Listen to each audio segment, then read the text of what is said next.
Hello, hi, everybody. Welcome to another episode of Let's Talk and Learn with me, Mary Joyse. I'm your host, and I'm delighted that you have tuned in to this podcast where we will explore the fascinating intersections of psychology, personal growth, and human experiences.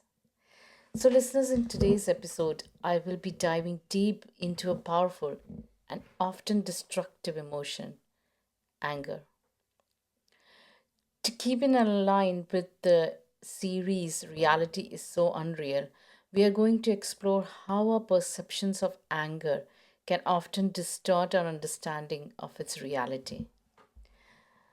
So, we will examine how anger can lead to irrational behaviors and responses that seem disconnected from the reality of situations that often people feel in their lives. This episode will be divided into two parts, and in the first part, we'll explore the historical prevalence of anger throughout the human history. Just to give a brief background of the what is the impact of this particular emotion, and examine how it shaped conflicts and societal dynamics. We'll also delve into the biology of anger and uncover the physiological mechanisms that drive this intense emotion. Then, listeners, for the second part, I'll share effective strategies to manage anger, providing practical tools so that you can apply these tools in your daily life and navigate this powerful emotion more constructively. So, by understanding both the roots of anger and how to channelize it effectively, we can foster healthier interactions and ultimately break the cycle of anger that have persisted throughout the history. Because at the end of the day, no individual or no human being need to take this bouts of anger coming from this outside entity or this person and make their day worse. So let's just get started. Now, anger is a very natural emotion and we all experience it. Psychologists have found that it's a universal emotion with a clear physiological basis. When we get angry, our bodies release adrenaline and cortisol, known as the stress hormones, which prepare us to react quickly. Now, this reaction is deeply rooted in what we call the fight or flight response. Because research, and especially researchers like Paul Ekman, have categorized anger as one of the basic emotions that are seen in all cultures around. There's a global phenomena of this and are deeply woven into our psychology as human beings. So, listeners, one of the most immediate forms of this damage comes from blurting out things in the heat of the moment, as I call them. I'm sure we all can recall a time when, in a flash of anger, we said something hurtful or the other person said something hurtful to us, and that we later regretted. Unfortunately, the consequences of these outbursts aren't always easy to fix. A sorry might not fix the situation, or it might be too late. So, psychologists like Dr. John Gottman's research on relationships show that anger fueled statements, especially those laced with contempt or blame on others, or stigmatizing others, can be deeply damaging to trust and intimacy. In fact, Gottman found that criticism of what he calls the four horsemen of relationship breakdown often begins as a reaction to anger.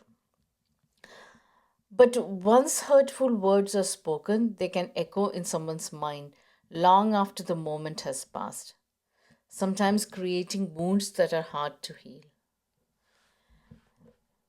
Now, blurting out angry words doesn't just affect the person on the receiving end, it impacts the person who's blurting these out too. Psychologists call this phenomena cognitive dissonance. The discomfort that the person who is blurting out these words feel when he or she act in a way that don't align with their values. After an angry outburst, the person may feel the guilt or shame, and that feeling of regret can damage our self esteem and create a cycle where anger leads to guilt, and guilt feeds back to anger. So Seneca, he's one of the Greek philosopher. He warned against that his piece of work on anger. He advises that when we let anger override our better judgment, we risk losing not only our relationship but our own sense of integrity and self respect, as I recall from reading it. Now, throughout history, the words we choose to use, the grievances we hold, can have devastating consequences, often leading to significant conflicts that reshaped the society. And there are humorous examples. Now, I have to myself done a research and looked into these examples over the past history and formulated them and brought for your own understanding of it. Now, first and foremost, I'll bring an example from United States, which is the famous altercation between Lincoln and Stanton. So during the American Civil War, President Abraham Lincoln faced an immense challenge in maintaining unity among his cabinet, especially with the Secretary of War, Edwin Stanton. Now, Stanton was known for his blunt communication style. He would openly insult Lincoln during a cabinet meeting, calling him damn fool over a military strategy, while Lincoln chose to respond this with patience. So when Stanton blurted out damn fool, Lincoln did not respond to it. He chose to be silent. Now, this moment illustrated how disrespectful words could stain relationships with disrupt crucial wartime efforts.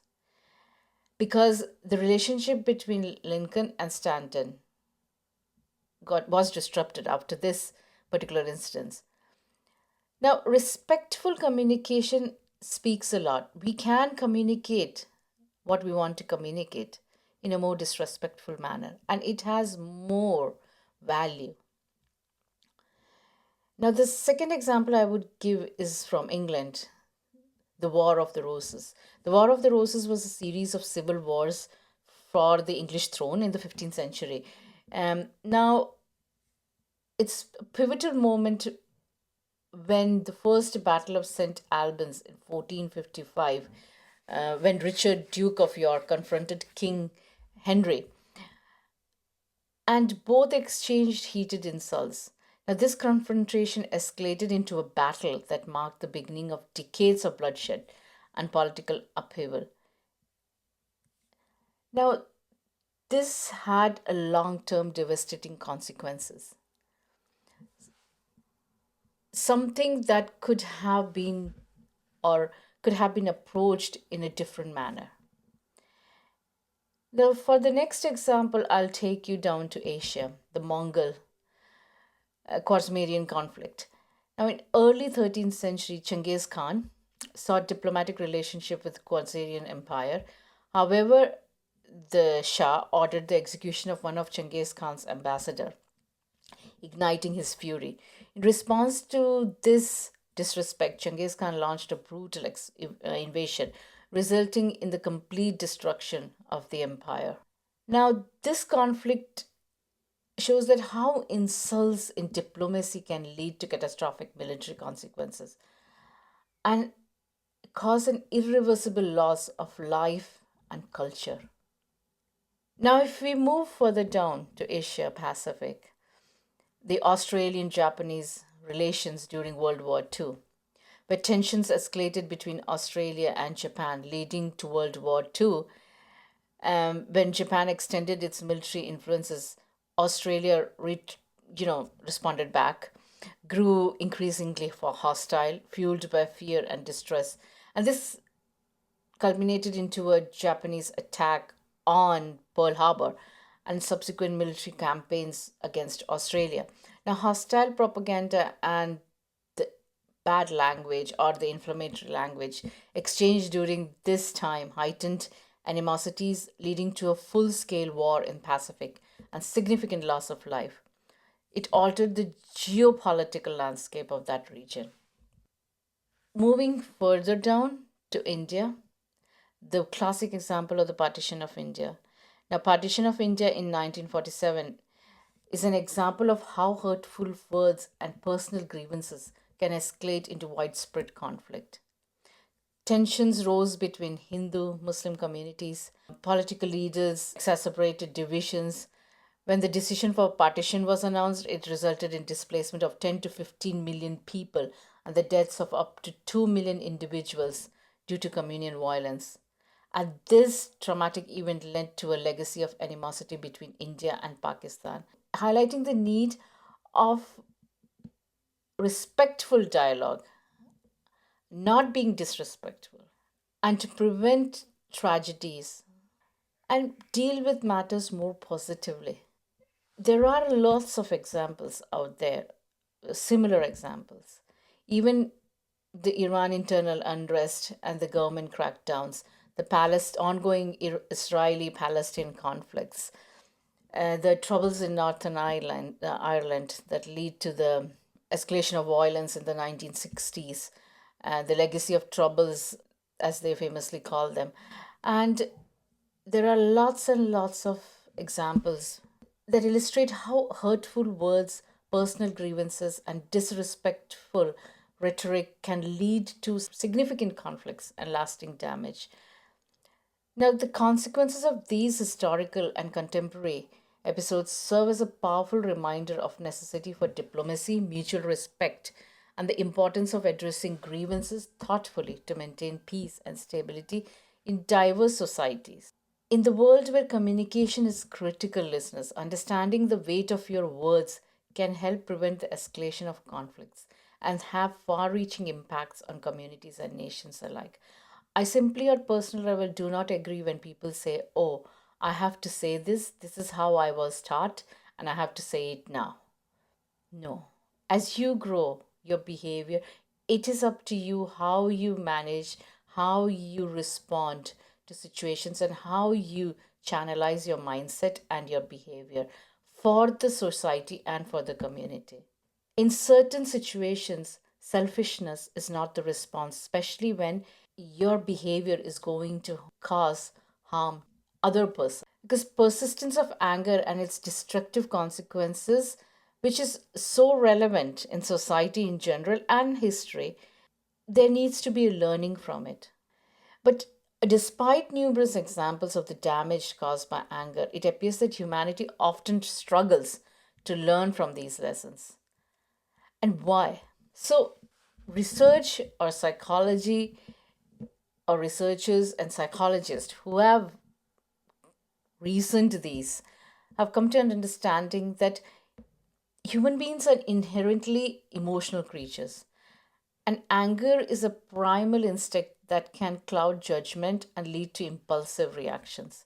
In high stress situations, the fight or flight response can take over, causing individuals and groups to act out of anger rather than considering the potential consequence.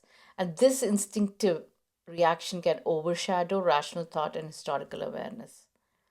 In many cultures, expressing anger is sometimes seen as a sign of strength or passion. Now, this societal acceptance of anger can normalize aggressive behaviors and responses. Instead of promoting constructive dialogue and conflict resolution, societies may encourage confrontational attitudes or see other person to be complacent. This leads to the cycle of anger and violence. Now, but there is a lot of evidence that this is not helpful because, as we saw the historical narratives that glorify anger driven actions, we have seen that they only perpetuate this cycle. And this, despite this abundance of historical example demonstrating the consequences of anger, unchecked anger, societies often fail to engage in critical reflection about their past. And this historical amnesia can result from a lack of education, a tendency to overlook uncomfortable truths. When lessons from history are not taught or acknowledged, people are more likely to repeat the same mistake. Leaders who are in a decision making role and who are responsible for shaping societal attitudes towards anger and conflict, they are not in a position to legitimize anger and aggression. And instead of having a negative influence, how would I say, the charismatic leaders can often channelize the positive behaviors and look into strategies that can develop positive mindset. Because in modern society, exposure to violence and anger is huge. It's evident in media, social networks, in even everyday interactions. And this desensitization can dull the emotional impact of anger driven conflicts, making individuals less responsive to the lessons of history. When violence becomes normalized, the urgency to learn from past mistake diminishes. So why do we tend to blurt out things out in the heat of moment? Well, it turns out there is a psychological explanation to this. Anger activates the amygdala, the part of our brain responsible for emotions and survival instincts. When the amygdala takes over, it can hijack our logical brain, known as prefrontal cortex. Often, it's referred to as amygdala hijack. Now, Daniel Goleman has done a lot of work in this, and he developed a concept of emotional intelligence. So, during an amygdala hijack, we are less capable of thinking rationally or considering the long term consequences of our words. In that moment, we are driven more by impulse than by reason, which is why it's so easy to say something harsh that we don't actually mean. But just because these reactions are natural doesn't mean they're inevitable. In fact, one of the keys to managing anger constructively is learning how to pause. A short pause can give our logical brain a chance to catch up and regain control over amygdala. Now, in CBT or cognitive behavior therapy, this technique is often called thought stopping. By taking a few deep more breaths or counting to 10, we interrupt the cycle of reactivity, allowing us to think before we speak. There are a lot of studies that have shown that few seconds of delay can make us far less likely to lash out impulsively. Now that we have laid the groundwork for understanding anger, listeners, let's take a moment to engage with this emotion more deeply. I want you to reflect on your own experiences with anger as we explore why it can be toxic and ultimately unhelpful in our lives. Think about this. Has reacting to anger ever solved a situation for you? Consider a specific time when you reacted in anger. What happened? Did your reaction lead to a resolution or did it escalate the situation further? Now, why is anger toxic? Let's dive into why it can be toxic. I want you to think about a physical, emotional, and relational state and impact that it had on you. Consider how anger affects your body when you feel that surge of anger. What do you notice physically? Take a moment to close your eyes and recall a time when you were really angry. Did your heart race? Did your muscles tense up? That fight or flight response can be damaging if it happens frequently and can lead to other issues, medical issues like anxiety or a heart disease. Now, let's talk about relationships. Think about the last time you had a heated argument with someone close to you. How did that affect your relationship? Did you say things you regretted? Even when you apologized later, was there still tension? It's easy to forget that our words carry weight, and reacting in anger can leave lasting scars. Anger can also cloud our judgment. Have you ever made an impulsive decision in anger? What was the outcome? Reflect on how that decision impacted your life. Furthermore, anger can create a cycle of negativity. Think about a time when anger led to ongoing conflict either in your personal life or at work. Did it create a defensive atmosphere? Did it escalate rather than resolve the situation? Finally, how does repeated anger affect your self view? When you reflect on your anger, do you find yourself thinking negatively about yourself? Why do I keep losing control? This can lead to feelings of shame and guilt that linger long after the anger subsides. By reflecting on these questions, listeners, you gain insight in how anger manifests in your life and why it often brings more harm than good. It's essential to recognize these patterns, as understanding the toxic nature of anger is the first step towards managing it more effectively. As we move forward, I encourage you keep these reflections in mind. As in our next segment, we will explore practical strategies and tools to transform your relationship with anger and help you respond in a more thoughtful and constructive way. To continue with this part, I would want to say in relationships, habitual outbursts can create an environment of fear and resentment. Dr. Gottman's research has shown that when anger becomes a consistent present, the emotional climate of a relationship changes. People often become guarded, conversations feel strained, and connection is replaced by defensiveness. And over time, this can lead to emotional withdrawal, where people feel too hurt or anxious to express themselves openly. Anger then doesn't just cause temporary discomfort, it can erode the foundation of that trust and intimacy that your relationship was built on the first instant. And it's not just the personal relationship, listeners, that suffer. Angry outbursts in professional settings, for instance, can often harm our reputation and make it difficult for others to work. That's why in the code of conduct, work conduct, it says keep the professionalism at workplace. Don't bring your baggage to work. A lot of research shows that people who frequently express anger in workplace are often viewed as less competent and less trustworthy by their colleagues. Because a famous study in the Academy of Management Journal found that while a single display of anger might be tolerated, repeated outbursts lead others to see the person as unpredictable and difficult to work with, which can have serious career consequences. And from a philosophical standpoint, Aristotle viewed anger as a response to perceived injustice. He believed that when handled wisely, anger could be useful emotion because it can motivate us to address wrongs and seek justice. However, he also warned that uncontrolled anger could be destructive, both for the person experiencing it and for those around it. In his work, he argued that anger should be expressed in the right way, at the right time, with a positive note, and towards the right people. This he called as virtuous anger. So the damage caused by anger also has a social dimension, and that's what we discussed now.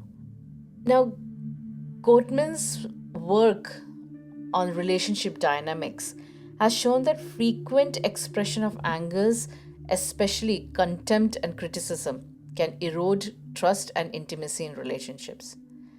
His research found that negative affective states are predictors of divorce among couples, especially when anger becomes habitual and used to criticize rather than communicate. So, even if you feel that your partner is not equally perfectionist as you are, that is that partner's you're married to a grown personality. You're not going to change the person because that's not you, that's not your role in that. Your role is to help to grow the person individual in a positive growth, but your criticism is not giving anything positive to that relationship.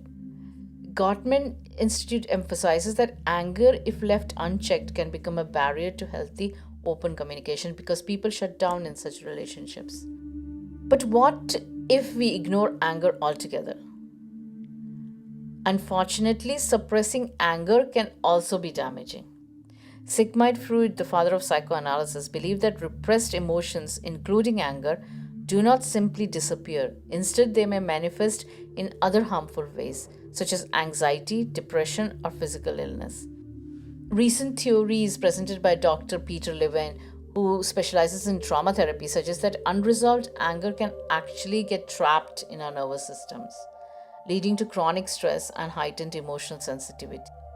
Anger management is a term that's hugely used in emotional intelligence. And in intelligence, it's recognized that self awareness, which is the ability to recognize and understand our emotion, allows us to notice when we are angry and then take a step back to evaluate why we feel that way. This process of reflection gives us the power to respond instead of reacting. There's a lot of studies that have shown that people with higher emotional intelligence are better at managing their anger and experience fewer conflicts in their relationships.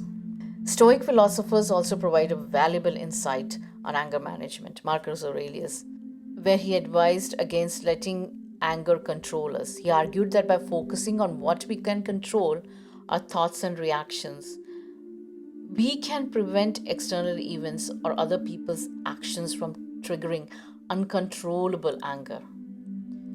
Stoicism teaches us to practice self discipline and to see anger as something that reflects our own like it's kind of like if you are angry, it reflects your own interpretation of events rather than the objective reality. So, the Stoic view is that anger isn't caused by what happens to us, but by our own judgments about what happens to us. And it's this reframing that helps us to see that while we may feel justified in our anger, we always have the power to choose how to respond. And Stoics always believe that we don't have to be ruled by our emotions. Instead, we can train ourselves to respond thoughtfully. We can delay our anger response, allowing ourselves to respond with intention rather than impulse. Now, Stoicism doesn't advocate for suppressing anger altogether. They saw it as a cue for self reflection, a sign that something within us needs attention, whether it's a boundary that's been crossed or an expectation that hasn't been met. So, what can we do when we feel the urge to lash out? So, we will be discussing that in our part 2, and we'll be seeing strategies and doing an NLP exercise, manage practically anger, which is a natural emotion, and to see how we can train and tame this emotion and manage it more constructively. So stay tuned as I link with you for the part 2 of this episode. Thank you.